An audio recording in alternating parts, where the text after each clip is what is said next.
All right, the Reds, it's the preview show. I didn't know how to introduce this one. Should I say, all right, the Reds, it's the preview show. It's Liverpool v Manchester United this weekend and do, some kind of professional introduction like that? Or should I go, it's them mank twats, let's smash them everywhere. Let's hope we get 3 points. It's about time we beat them bastards. I hate Jose Mourinho. I hate Manx. I hate Manchester.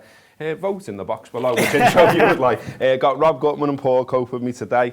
It is the Manx this weekend. It is a big game. The likelihood is that when we kick this game off, we're probably not top of the league because the likelihood of Everton doing us a favour against Manchester City is 1,000,000 slim. to 1. 1,000,000 to 1, is it? Have you not even checked the odds? It's 1,000,000 to 1, yeah. It's actually 1,000,000 to 1, yeah. But it's impossible. It's so important though, isn't it, that now that we finally got that little, with a 1 point advantage, that we keep it for a bit. And to do that by beating Manchester United after having a poor record against them in recent years, it's only 1 win in 10. That would be massive for us, wouldn't it? It'd be another huge boost. If you can imagine walking out of Anfield having stuffed Man United and gone back to the league, that sounds good, doesn't it? Yeah, I don't want to stress about this 1 point lead. It's massive. I've been stressing all season about the 2 point gap, and it's not healthy. Our next 4, we've got the Manx, Arsenal, 5, City, and then Newcastle and Wolves. So that's 3 out of 5, which are really, really tough. So the odds coming to January the 4th after the City game as being top are pretty slim given their fixtures. So I don't think we should stress about this. I think we should be looking to put in good performances and win. But having said that, we are in a key moment. And the moment is that we are playing properly again, I think. Something close to the level we hit at times last season with the added bonus that we don't concede goals. I thought we were really good in those second halves at Watford and Burnley. Sensational against Bournemouth. In the main, really, really good against Napoli as well. Mm-hmm. We've seen City drop. The momentum is with us. Our time is now, and it feels like we need to seize this moment, yeah. Is there any way that we can almost put aside that it's United, if you know what I mean? And I know that sounds silly, but what I mean by it is almost look at it, this is probably more for the players than us. It sounds if we think it's United and we make the place a call, and that's what we should do. But in terms of the players, shouldn't they just be looking at it and going, the 6th, the 16 points behind us, the crap. They've got loads of injury problems. I know we've got 1 or 2 now as well. But do you know what I mean? And have that mindset rather than going into it, it's a derby, let's smash them, and doing all that stuff that I just did at the start because I'm a soft swat. But, the players in terms of that, it's that kind of mindset. They're a much better side than Manchester United right now. I think that's right, and I think that is what... this is a perfect example of how it's different being a fan than part of the actual club, because that is how they'll be approaching it, I'm sure. It's the same in any derby, that the whole idea of being the footballers on the pitch is don't get swept up by it all. Just go and beat them. They're not actually that good, so you can get caught up in the whole, this is Manchester United and this is Jose Mourinho and all of that, or you can just say, as you say, we're better than them. They're having an awful time. They're actually not a very good football team anymore. And yes, you can still, whilst doing all of that, you can say they've still got all these players and they've still got the potential and they can still be brilliant. But ultimately, if we're at our best and they're at their best, we win. Yeah. And that's all that matters. So it's what Rob's saying. We've got the performance levels are back now. And they're not even back to what they were before, are they? They're better. That's the reality. Because we're starting to look slicker in attacking third of the pitch, just even in the pass and move, and the chances we created the other night were phenomenal when you look at the football that we played. But then the other end of the pitch is just completely transformed from 12 months ago. So there's nothing to be fearful of in this, and I don't think we should be overly building it up. I mean, it was only a friendly, Rob, but we were there, and it was really good to beat Manchester United 4-1 in the summer. And I'd quite like something like that again, because I know I've already mentioned it, but the record is crap, basically, against the Manx. I mean, we beat them in the Europa in 2016, but we haven't beat them at home in the league since September 2013 when Sturridge scored for Brendan Rodgers' Liverpool, if you like. They've come and parked the bus on a couple of occasions since then as well. 9 players potentially missing for them. They made 8 changes against Valencia in that defeat. Mourinho was sort of defending that afterwards, if you like, because he was quizzed about it. And he said, well, Smalling's injured, Lindelof's injured, Damien is injured, Martial's injured, and he goes on and on and on. I mean, you kind of think some of those will be fine. Smalling, for instance, has been taking painkiller injections for some weeks now, so he probably plays. Yeah. But what you see him doing, parking the bus again, going long, Fellaini, the usual stuff. It's hard to know. I've just written my preview for our website on this one, and because they had a bit of a go at Chelsea, didn't they? And no one sort of expected that. Yeah, I think you'll see a striker balance. He will primarily look to be defensive. I think he'll look to go, in his offensive play, I think he'll look to go long. I think it worked for them at Old Trafford last season. The goal they score, Lukaku flicks one in, Rashford troubles Trent, and our defence looked very flat-footed that day, Virgil van Dijk or not. And I think he'll look to that as his clue, but solidity will be the watchword. You know, you've seen in recent weeks where I think at Fulham he plays something of a 4-2-3-1. He's going to bolster that midfield. I think Herrera and Matic are the shoe-ins, and there's one more. Does he think Pogba raises his game for one last time before they sell him in January? Does he bring in Fellaini as his talisman? I don't know, but I don't think Mourinho's going to surprise us tactically. For me, this always feels like you're playing him managing Man United feels like a double derby for me, in a certain sense. In terms of the type of challenge, it feels like we're getting a United-Chelsea combined match, because we will get all that he is, and we will get the needle we get with them. Two pantomime baddies for the price of one. Yeah, but unfortunately, I think it means it's whether he can focus them properly. They're more than capable. Any team can shut another team out, and they've got good enough players to do that. I just hope we're patient, show confidence. And in a game like this, I think it'll be tight. I don't think we're going to get any 3s or 4s, anything like that. I just hope we have the rub of the green, not a dodgy pen against, not a dodgy sending off, an unfortunate injury. I think, as Kobe says, there's what's the word in Latin? Caterus paribus, which means all things being equal. There you learn something. It does. When all things being equal, we stuff them. All things being equal. Well, I mean, the concern from our side of things is obviously that this week we found out that Matip's done his collarbone out for a while. Could be a long while as well, 10 weeks or so, or 10 matches or so. Got Gomez as well, obviously out. Concerns around that then, obviously, that, I mean, it's likely that Lovren plays, and that's probably all right for now. But as Rob mentioned, you know, the schedule coming up, we've got Manchester United, then we've got Wolves 5 days later, then Newcastle 5 days after that, Arsenal 3 days after that, then Manchester City, then Wolves away in the FA Cup. It's a hectic schedule like it always is over Christmas. What do you think, you know, Liverpool can potentially do to manage that situation? Because, you know, already people are saying, well, Nat Phillips maybe, Connor Masterson maybe, who was on the bench against City in the quarter-final of the Champions League. And then I guess after that you're going really left field then and talking about, you know, Fabinho, or Wijnaldum's played centre-half for Liverpool and they won 5-1 at Brighton, so it was all right that day. But, you know, how do you see that situation panning out? I think there's quite a lot of options available to him, because he can change shape. That's the one I was thinking with Wijnaldum dropping in there. It makes it an easier problem to solve if you go 3 at the back, because you can drop midfielders in, and it's not as big an issue, because they're not just playing one of 2 centre backs. I think the bigger issue sort of in the background, which everyone was already, so it got mentioned to Virgil before the Napoli game in the press conference, is that he's playing every game bar one, and he's going to have to continue doing that now. And while that's happening, I don't think, I mean, just looking at Matip is a perfect example of this. Everybody who's played alongside him all of a sudden looks like a better centre-back. The fact that we're even disappointed that Joel Matip's just got injured speaks volumes, because the last 2 games he's played for Liverpool are probably his best 2 games. I don't think it's a coincidence that that's when he's playing alongside Virgil van Dijk, and Alisson's in goal behind him. So the reality is, if you've got Virgil in the middle of a back 3 and you put other lads either side of him, that's still manageable in the games, in some of the games we've got. Obviously, you don't want to be going into a Man City and Arsenal game without a recognised centre-back playing centre-back if you can avoid it. But so then that comes down to Dejan Lovren and whether he can keep himself fit for more than a couple of weeks at a time. Maybe the fact that he's had a couple of weeks off means he'll be fine, and he'll just see right the way through that run, because he hasn't played much footy.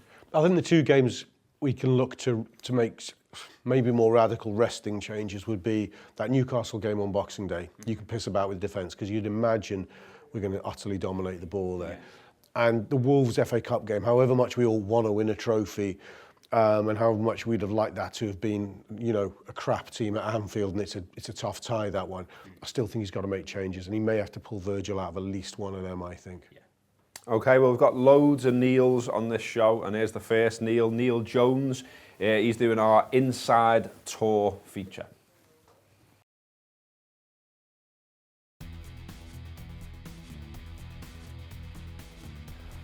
was always Blackburn back in the day because of the pub, the Fairnest on the way in, nice and big. Also, they give you more tickets than the home fans, so it was always a good end.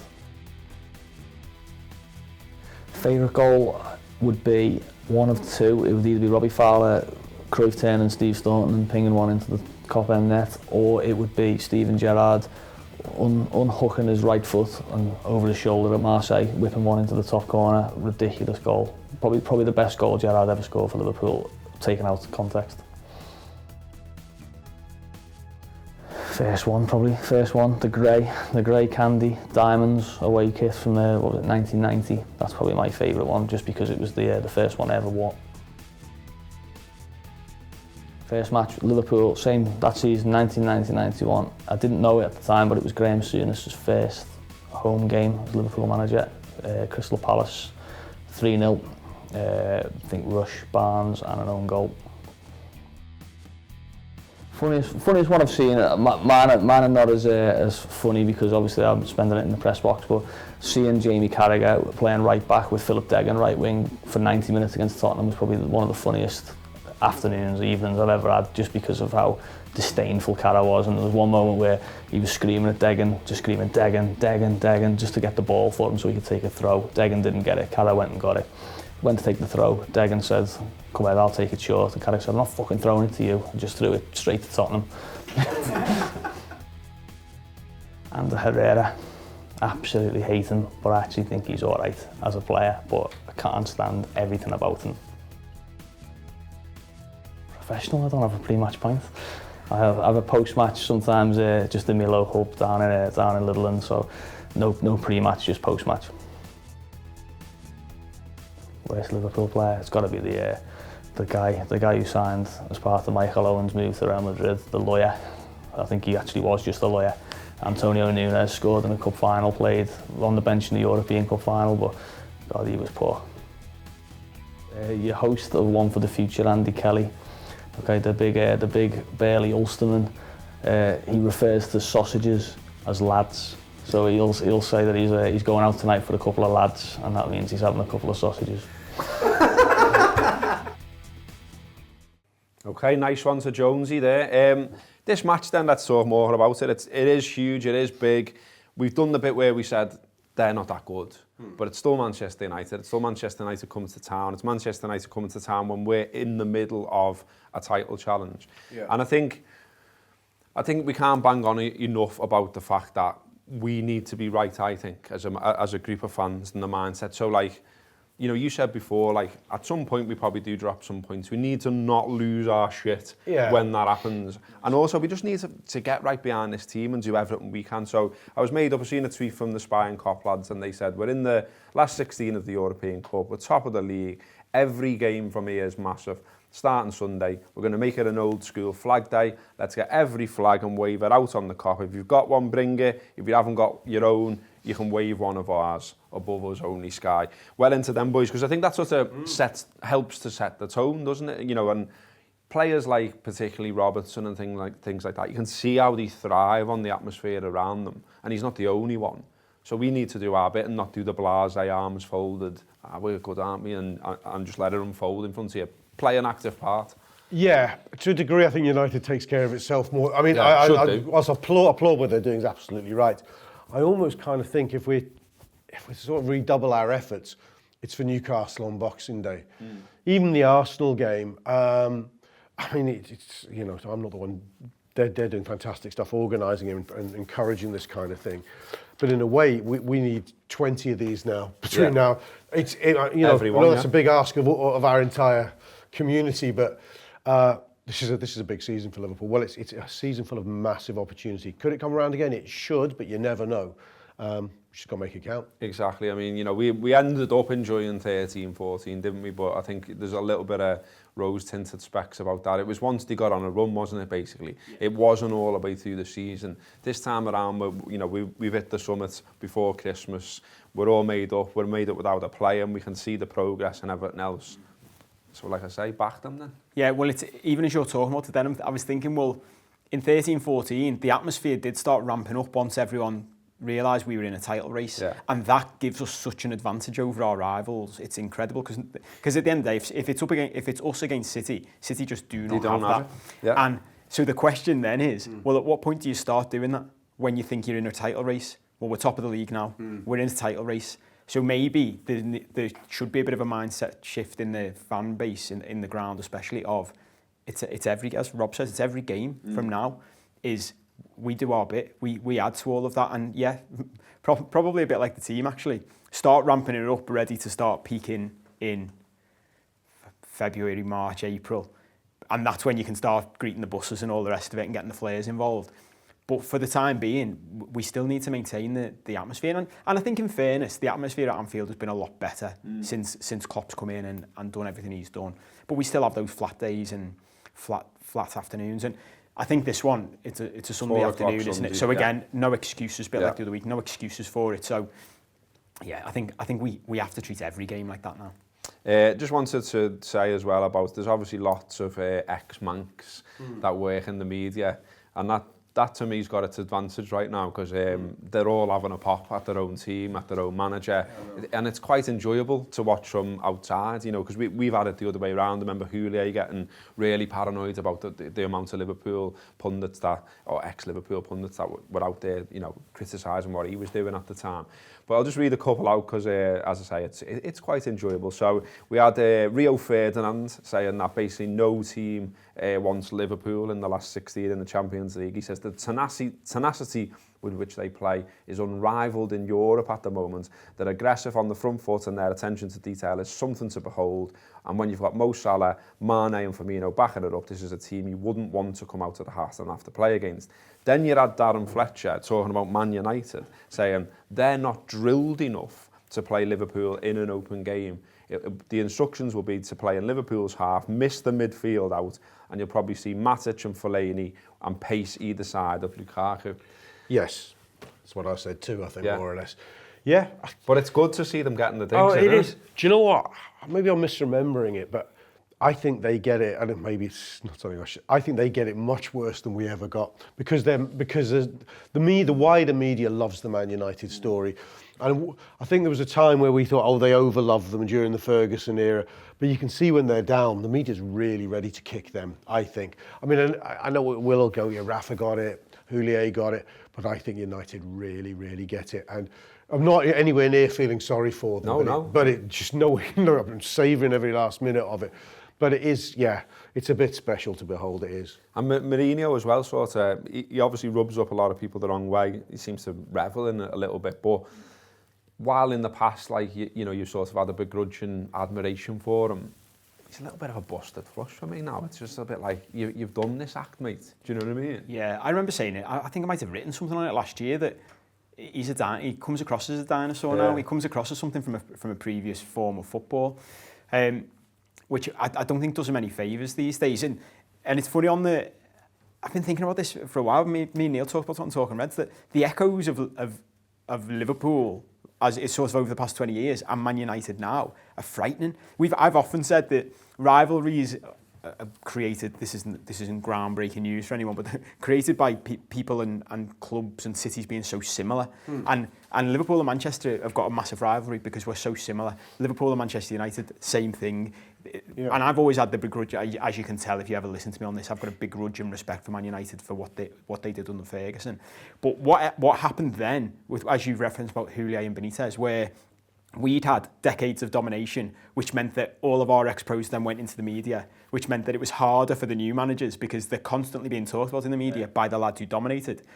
And we're seeing that exact thing happening to Man United. Yeah. So as they've fallen off from Ferguson leaving, all of that generation have gone into the media and are now the worst sort of lads in the world. They are. I mean, if you're Mourinho and Woodward, the last thing you need are people with the kudos and reputation of Ferdinand, Scholes, Neville, all slagging you off and saying, well, this is completely different to how we dominated, to be honest, and it's absolutely terrible, because you know for a fact people are going to listen to them. Yeah, it's like I'm remembering Alan Hansen on Match of the Day, January. With kids. January 2005, saying about Rafa's team. Gone out of the FA Cup, floundering in the league, and goes, I think they'd lost at Southampton that day, and he went, "This is the worst Liverpool side of my lifetime." Yeah. you know, unfortunately, well, not unfortunately, but he had egg on his face because we won the European Cup a few months later. I was thinking that when they were talking about Champions League on the radio this morning, United have got no chance of winning this Champions League, like none. And all logic says that. I said, well, we said that in 2005. I don't know. Football schadenfreude is a dangerous thing. Yeah. It is, but you got to enjoy it. You got to enjoy it. Yeah. Exactly. Well, this is the other thing, and this is again we talk about this a lot. This is the whole point of footy, isn't it? Yeah. It is a pantomime, so it's entertainment. The idea is we take the piss out of Evertonians when we beat them. Sooner or later, they beat us. They're going to laugh at us. They got to have a laugh at us when we got beaten in the European Cup final, and we went, yeah, fine. That's what it's like.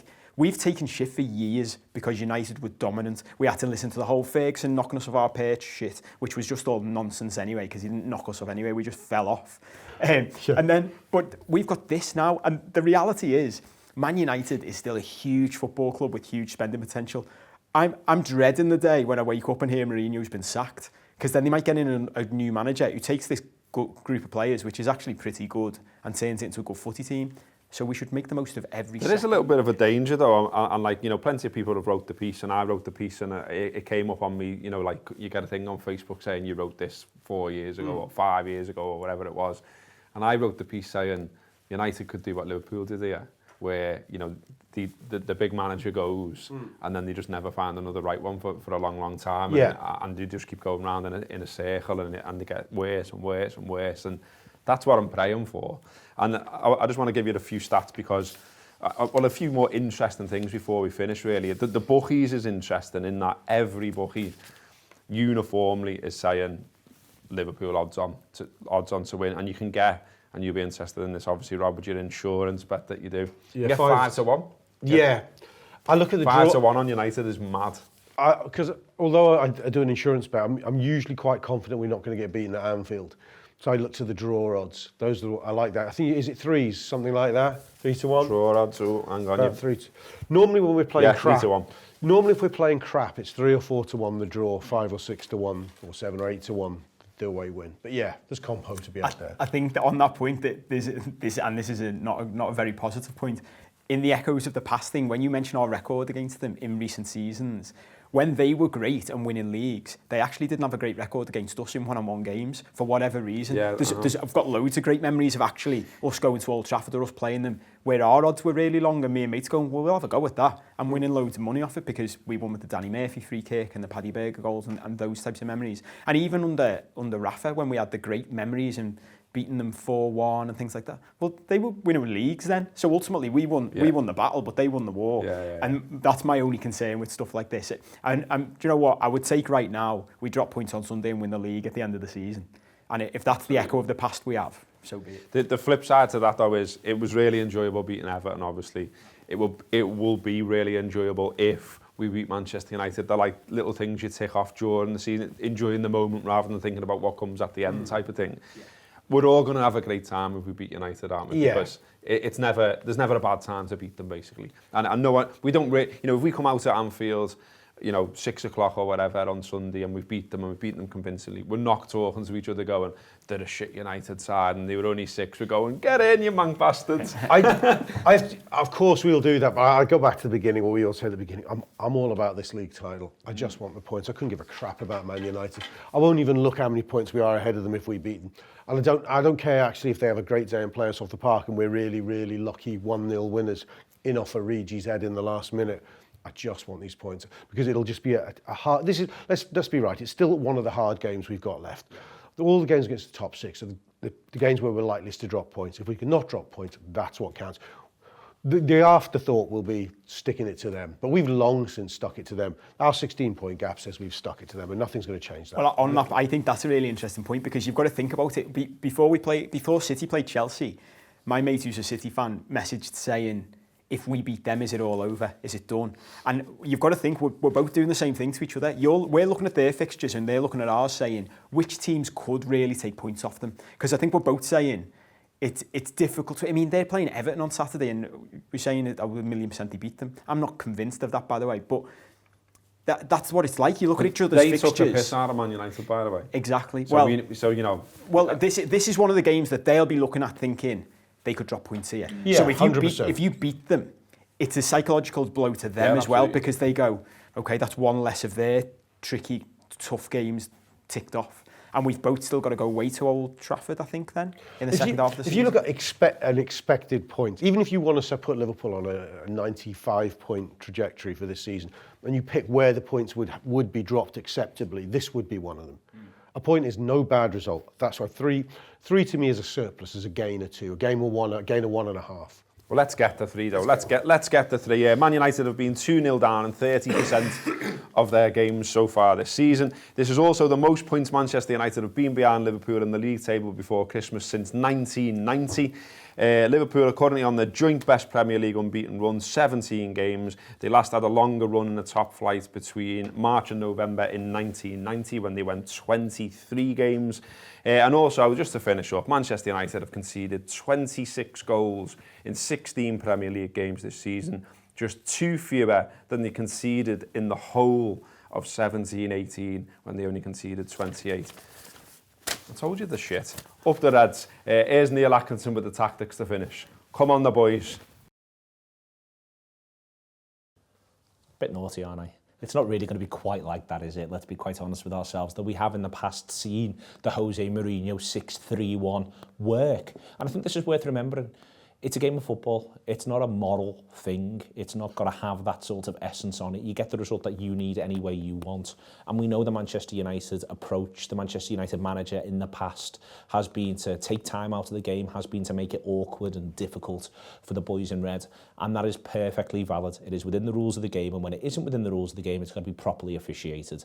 My point here is that we can do all the booing and hissing we like. It's a game of football, first and foremost. And Man United will approach it a certain way this weekend. I'm pretty sure of that. But it is worth pointing out that Rashford is hugely creative at the minute. He's set up about 3 or 4 goals in his last 2 or 3 games for Manchester United. He looks really lively and he scores against us last season at Old Trafford. He is a good player. Lukaku was the business last year, really occupied our defenders, and he's likely to be playing on Dejan Lovren again, making his life difficult for him. And we will have a makeshift right back, probably James Milner. So they will offer a little bit of something there. On the left, he might go with Martial. On the right, sorry, he might go with Martial. He might go with Mata. Not quite sure which of them it'll be. It could be Lingard as well for him. They'll be the options he'll be weighing up at the minute as he goes through what he is or isn't going to do with his team. Right back is really interesting. Will he go with Diego Dalot? The young man was turned inside out, a Manchester United supporter told me at Arsenal. But he really impressed at Fulham. He looks a good player to me, Dalot, and he's exciting. Do you back him and say, this could be a bit too much for you, this might not work, and say that this may not be a game for you? Or do you back him in a way that you say, well, I'm not going to play in this one, we're going to look after you a little bit, we're not going to expose you? Do you play Darmian there as an example? It will be Ashley Young off the left, did brilliantly at Old Trafford against Salah last season. That is worth remembering. But will Salah play through the middle for Liverpool? Will he play there or there? We will wait and see. It'll be Smalling and Jones will be the centre-back partnership for Manchester United, almost certainly, and that's the way in which they'll go. You'll have Matic here, a footballer you can very much get around from a Liverpool point of view.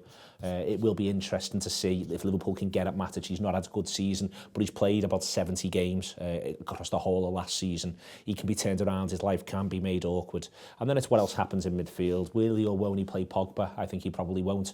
Will he or won't he play Big Fells, the big man himself? I think he probably will. It was dead interesting watching Fellaini against Southampton. He started the game and he almost became his own impact sub, in that he was very busy for the first half an hour and then he sort of disappeared from it for half an hour, and then it was as though they'd re-released him off from the bench, and he was awkward and he was difficult and he was angular and physical. We know he's a good player, and he'll be putting himself about against us this weekend. And then it's the other one. Will that be Mata? Will it be Herrera?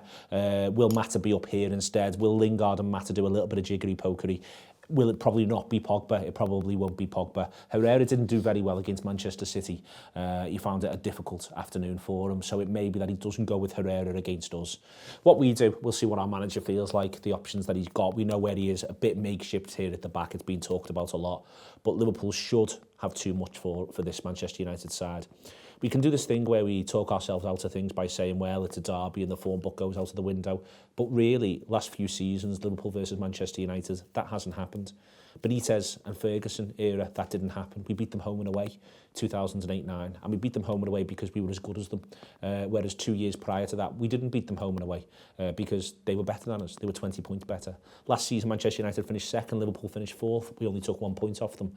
The season before, the sides were much the much. We finished fourth, they finished sixth and won 2 cups. We didn't take that much off them. But you go back to 13-14 when we were 20 points better than them. Liverpool beat them at home, Liverpool beat them away. I don't think the form book goes out the window, and I'm backing Liverpool to beat this Manchester United side, but don't think for 1 second it'll be easy or comfortable.